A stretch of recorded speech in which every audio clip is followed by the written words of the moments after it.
পারে। আচ্ছা, আপনার কাছে শেষ প্রশ্ন, সেটা হচ্ছে ভোটারদের অস্বাভাবিক বৃদ্ধি নিয়ে বিজেপির ঘৃণা প্রচার কিংবা মুসলিম অনুপ্রবেশের যে তথ্য, মানে সেটা কতটা ঠিক?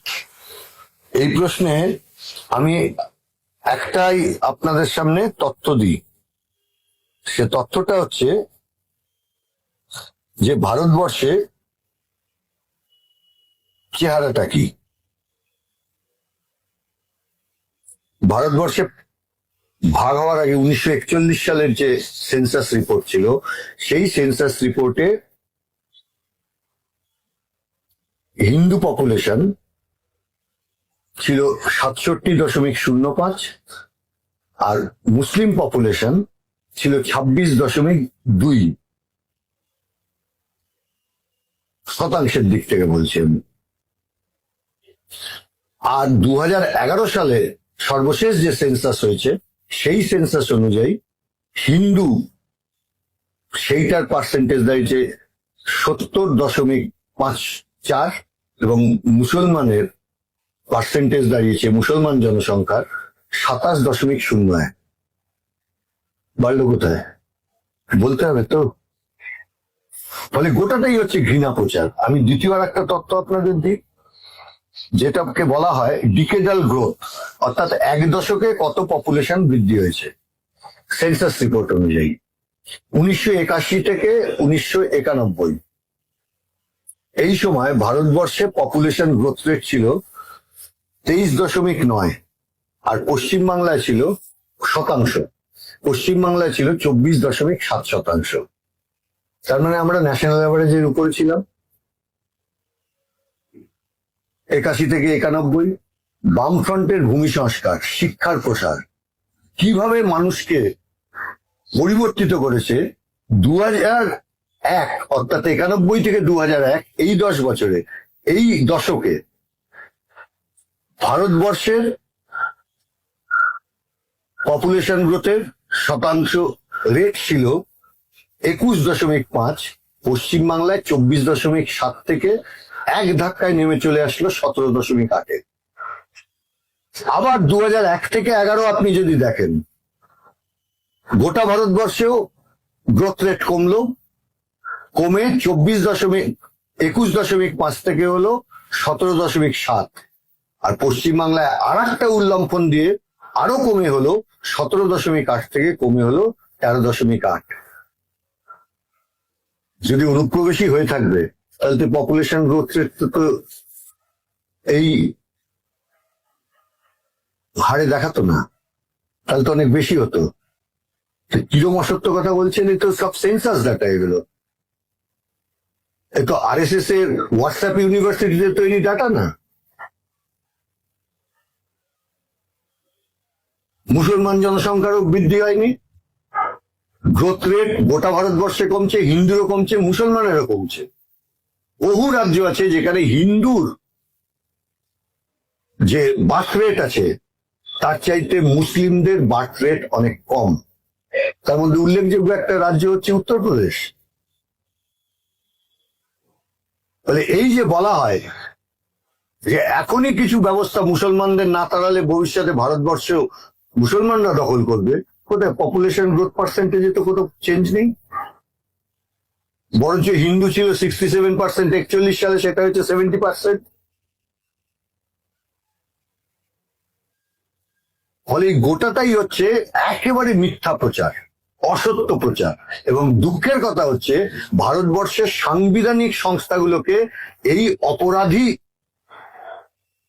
বানাবার মতো করে কাজ ব্যবহার করা হচ্ছে। নির্বাচন কমিশনকে তো বিশেষ ক্ষমতা দিয়েছে সংবিধান। প্রথম যিনি ছিলেন নির্বাচন কমিশনার, মুখ্য নির্বাচন কমিশনার সুকুমার সেন, তিনি তো পাইওনিয়ার ভারতবর্ষে গণতন্ত্র নিয়ে আসা। পৃথিবীর কোন দেশে সিম্বল সিস্টেম ছিল না, ভারতবর্ষে কেন উনি সিম্বল সিস্টেম তৈরি করলেন? কারণ ভারতবর্ষে মানুষ নিরক্ষর। কমিউনিস্ট পার্টির ক্যান্ডিডেট বলে কারোর নাম যদি লেখা থাকতো, পড়তে পারে না মানুষ, তাহলে বুঝবে কি করে কে কোন দলের? আমাদের দেশের দলভিত্তিক গণতন্ত্র আছে, আবার ব্যক্তিগত গণতন্ত্র আছে। অর্থাৎ দলের নিরিখেও ভিত্তিতেও দাঁড়াতে পারেন কেউ, একা একাও কেউ দাঁড়াতে পারেন। সেই জন্য চালু করা হয়েছিল সিম্বল, যাতে নিরক্ষর মানুষ বোঝেন এটা কমিউনিস্ট পার্টির সিম্বল, কি এটা কংগ্রেসের সিম্বল, কিংবা এটা জনসংঘের সিম্বল, কিংবা অন্য অন্য পার্টির সিম্বল, অথবা নির্দলের সিম্বল। এইভাবে ভারতবর্ষের গণতন্ত্রকে শক্তপোক্ত করবার কাজ অতীতে নির্বাচন কমিশন করেছে। আর সেই নির্বাচন কমিশনের মর্যাদাকে ধুলোয় মিটিয়ে দিল এখনকার নির্বাচন কমিশনার আরএসএস এর লেজুর হয়ে কাজ করে। এই যে গোটা রাজ্য জুড়ে যে অবস্থা তৈরি হয়েছে, আপনি বাসে, ট্রেনে, চায়ের দোকানে, যেখানে যাবেন, শহরে, গ্রামে, আধা শহরে, মফস্বল শহরে, সর্বত্র এখন একটাই আলোচনা, 2002 এর তালিকা পাবো কোথায়। আমার বাবার মায়ের নাম তো 2002 এখানে ছিল না, তখন আমরা তো তখন চেন্নাইতে বাবা পোস্টিং ছিলেন, বলে আমার নাম থাকারও প্রশ্ন নেই, আমি তো 27 সালের পরে জন্মেছি, তাহলে আমার কি নাম থাকবে না? এবার বিচিত্র যুক্তি।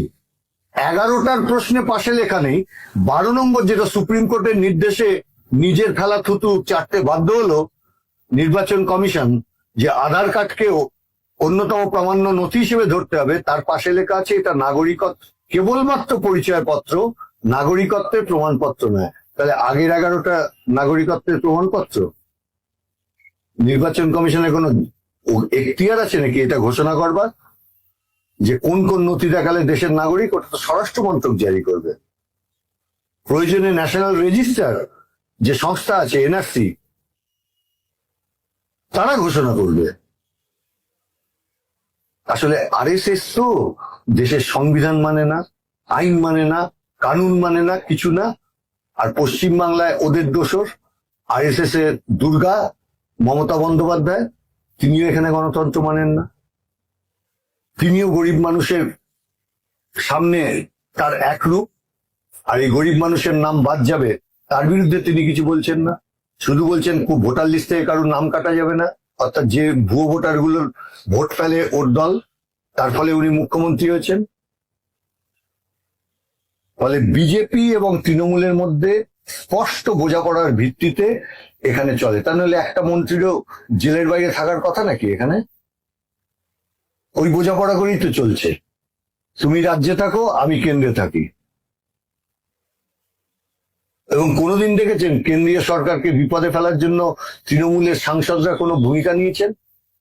কোনো বিল যাতে পাশ না হয় তার জন্য তৃণমূলের সাংসদরা গুরুত্বপূর্ণ ভূমিকা নিচ্ছেন?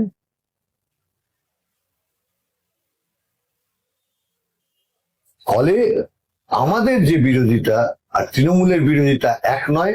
তৃণমূল আর বিজেপি আপনি আলাদা করে দেখতে পাবেন না, কারণ আরএসএস এর গর্ভেই জন্ম হয়েছে তৃণমূল।